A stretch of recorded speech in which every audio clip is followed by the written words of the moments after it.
जरांगे पाटलांच्या मराठा आंदोलनाच्या निमित्ताने हैदराबाद गॅझेट, सातारा गॅझेट आणि मुंबई गॅझेट यांचा सतत उल्लेख येत आहे। त्याची अंमलबजावणी ताबडतोब सरकारने करावी अशी मागणी जरांगे पाटील करत आहेत।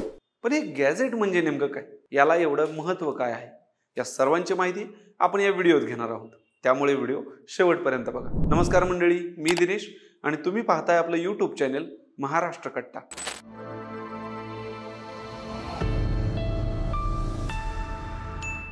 गॅझेट म्हणजे काय?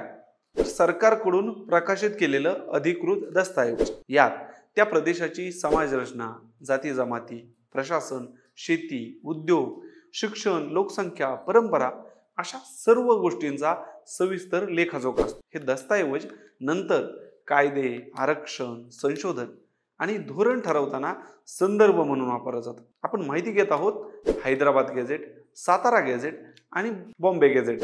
यातला हैदराबाद गॅझेट म्हणजे निजामशाहीच्या काळात आणि त्यानंतर ब्रिटिशांनी 19व्या शतकात तयार केलेल्या अधिकृत जिल्हानिहाय लेखाजोखाच आहे।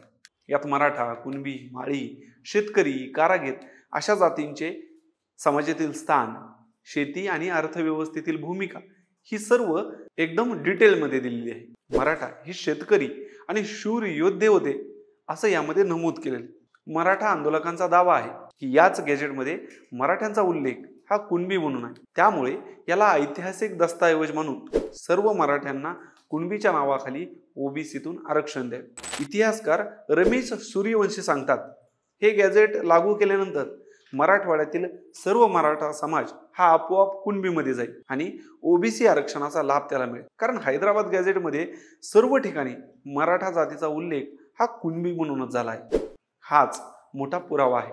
सरकार हे करू शकतं, पण त्यांची हे करण्याची मनशा नाही।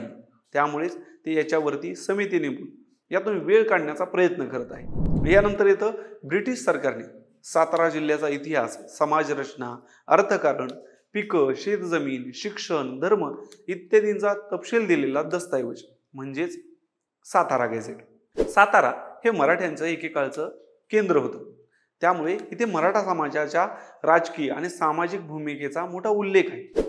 यातही अनेक नोंदी या कुणबी होत्या, परंतु बऱ्याच जणांनी प्रतिष्ठेसाठी नंतरच्या काळात स्वतःला मराठा म्हणून नाव लावायला सुरुवात केली, कारण ते प्रतिष्ठेचं मानक होतं।